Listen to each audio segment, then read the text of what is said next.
Hey everyone, so I'm here today with a very important video.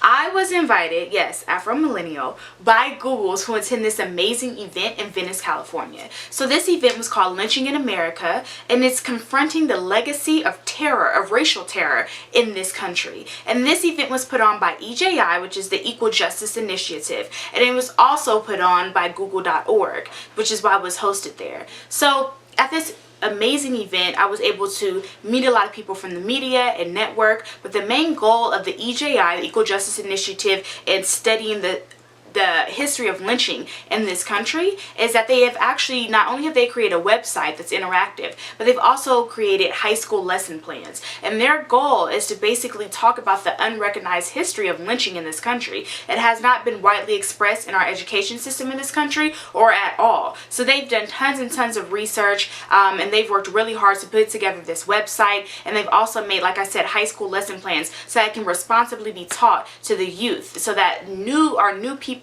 in this country, people who are in high school, you know, the youth, so that they can know about the past and then help them out in the future and be properly taught and educated about this. So I was very excited to go to this event, being an African American person, and knowing the history that lynching that African Americans have in America. You know, it was just very powerful and personal to myself.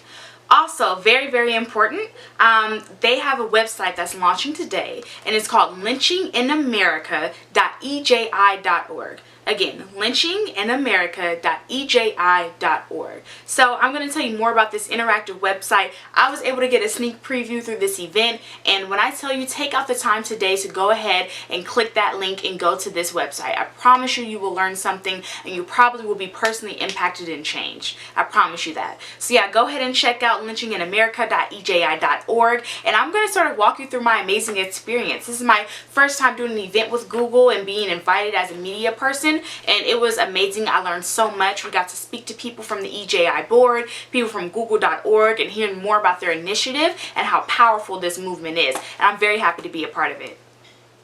So I'm going to read to you a little bit of information about the collaboration of Google and also EJI, because I really want to get my facts straight. So in 2015, EJI received a $1 million grant from Google.org to help fund the From Enslavement to Mass Incarceration Museum, as well as this memorial to peace and justice. So after the grant was made, EJI and Google.org looked for further ways to work together. So recently, EJI published a report, Lynching in America, Confronting the Legacy of Racial Terror. So they did it in a form of an 80-page publication, which is also on the website.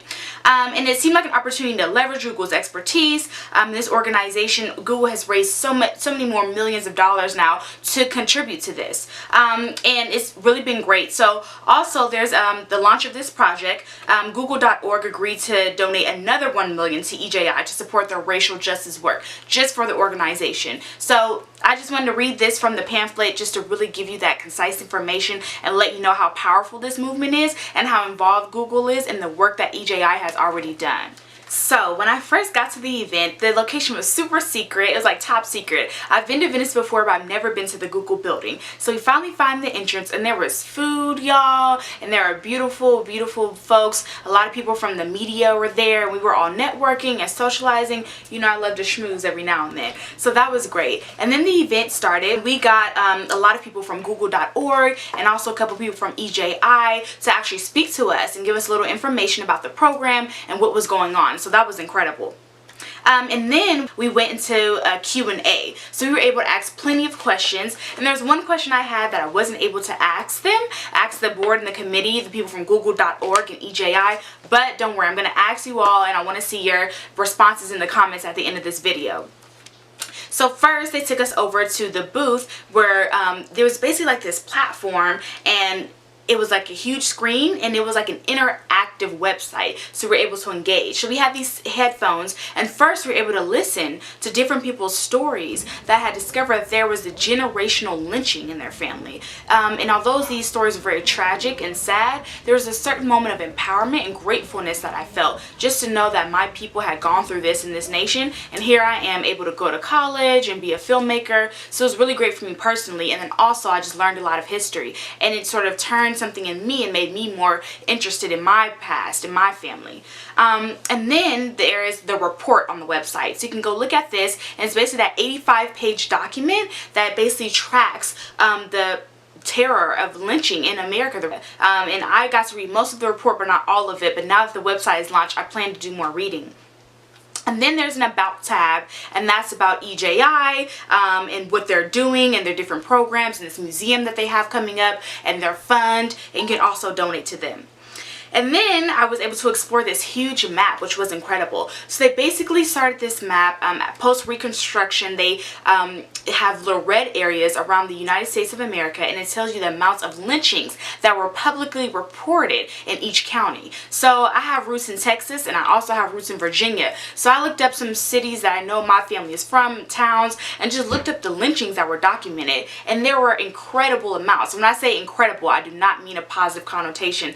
There were so many amounts of lynchings that happened, especially in the South, and even go up towards the east, towards Virginia.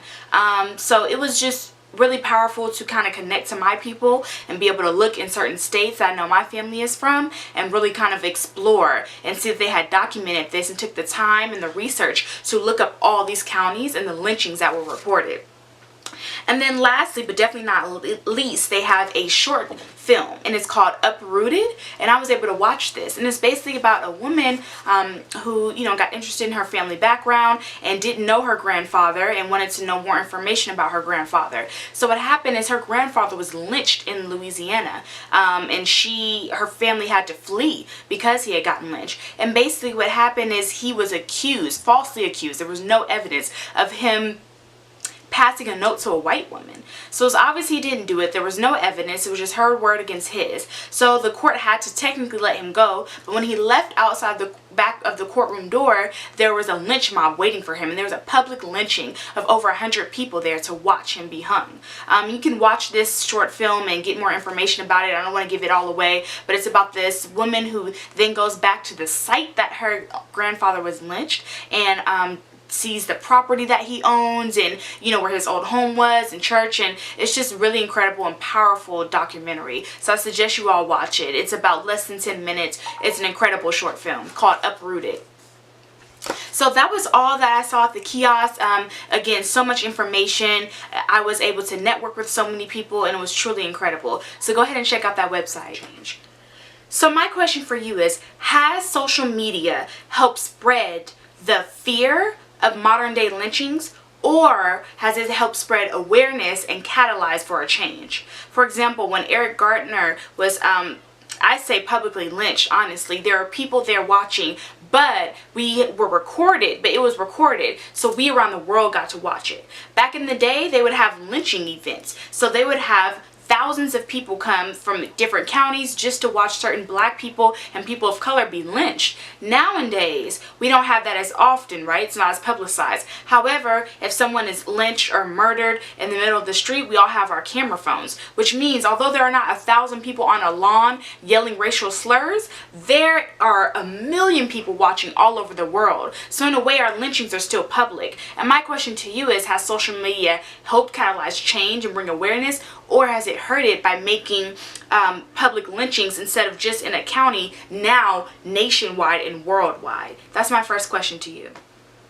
Thank you so much for watching this video. I look forward to reading your comments in response to this video, my experience, and also the ending question that I have for you all. But I also want to take this time to thank the EJI Equal Justice Initiative and also Google.org for inviting me to this amazing event. I hope to continue to attend incredible events like this and hear about powerful movements that are really moving and rocking and changing this nation. So I was so very grateful. It was an incredible event, and I really look forward to going towards more. But yeah, so don't forget, it's lynchinginamerica.eji.org, and their website launches today. So go check it out.